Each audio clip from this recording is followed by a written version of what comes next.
Tuvalu is a nation of islands. It sits quietly in the vast Pacific Ocean. The islands are small, they are made of coral. All the land together is about 26 square kilometers, smaller than many airports, but the ocean around Tuvalu is huge, over 750,000 square kilometers. Before the 1800s, the economy of Tuvalu was the economy of the family. Men went out in canoes to fish in the lagoon and the deep ocean. They used hooks made of shell and nets woven from plant fibers. Women worked in gardens, tending pulaka pits, like underground greenhouses. They managed the household, weaving mats and preparing food. Coconuts were vital: meat to eat, water to drink, oil for cooking and skincare, husk for fuel, and palms for building. Life was organized around community. People shared food and built homes together. Land was held by families and passed down through generations. Inter-island trade was about relationships and gifts, not profit. From the 1500s to the 1700s, rare visits, Mendaña in 1568, had little impact. Whalers and traders exchanged iron and cloth for coconuts and fish, but subsistence life remained. The biggest events were local: storms, good harvests, the birth of a child. The 1800s brought bigger changes to Tuvalu. British missionaries arrived, bringing a new religion, schools, and Western ideas. Traders wanted copra, the dried meat of coconut, pressed into oil in high demand in Europe for soap and candles.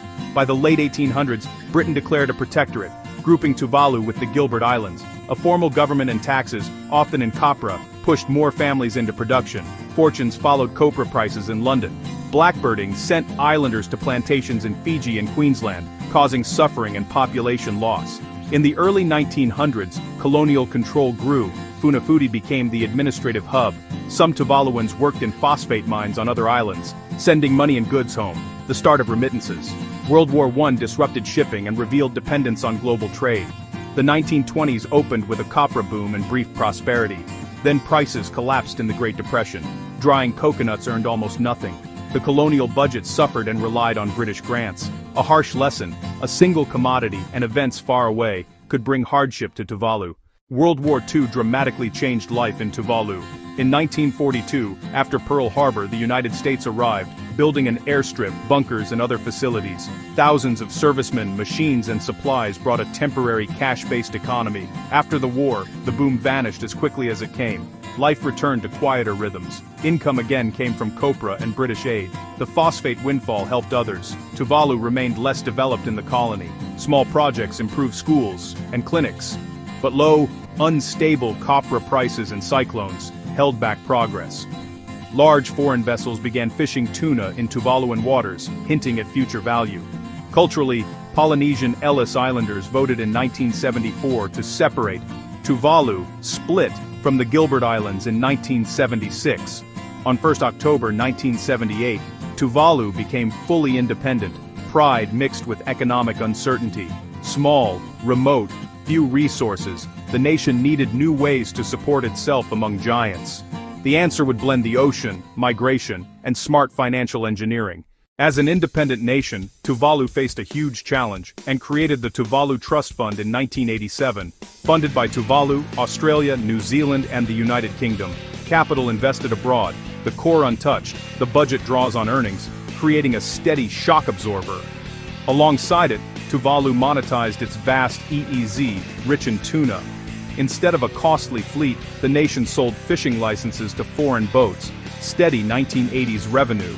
The ocean provided both food and cash for the national budget.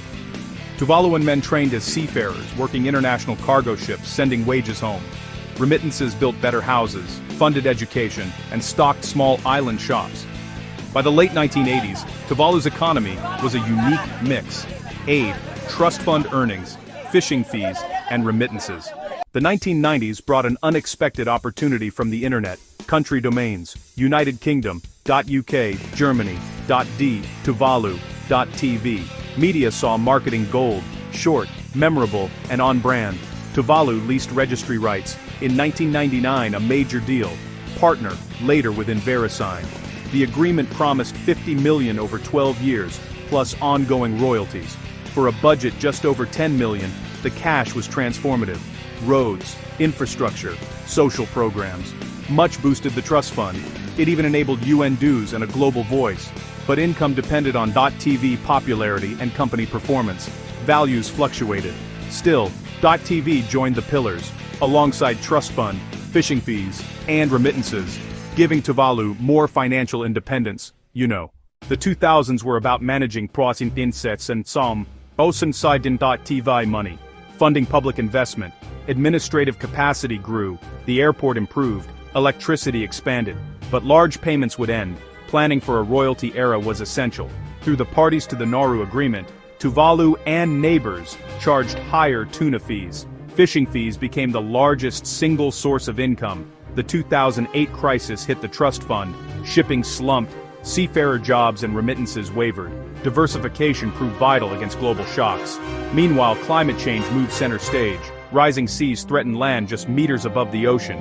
Tuvalu used its platform to warn the world and plan coastal defenses. Economics now meant budgeting for survival of the land itself. In the 2010s, climate change defined priorities. Funding adaptation, international climate finance helped build defenses and elevate critical assets. Fishing licenses, managed through the PNA, often made up over half of government income. In 2021, the .tv deal renewed, securing steady royalties. The trust fund recovered, cushioning the budget and supporting services. COVID-19 kept the virus out for long, yet tourism, seafaring, and remittances were hit. Supply chains strained, prices rose. Stable fishing fees and the fund helped respond without major debt. As of October 30, 2025, finances remained surprisingly stable, thanks to the trust fund, fishing fees, and TV. But droughts and saltwater intrusion hurt pulaka and the land itself. The future links economics and environment, adapting at home and enabling migration with dignity.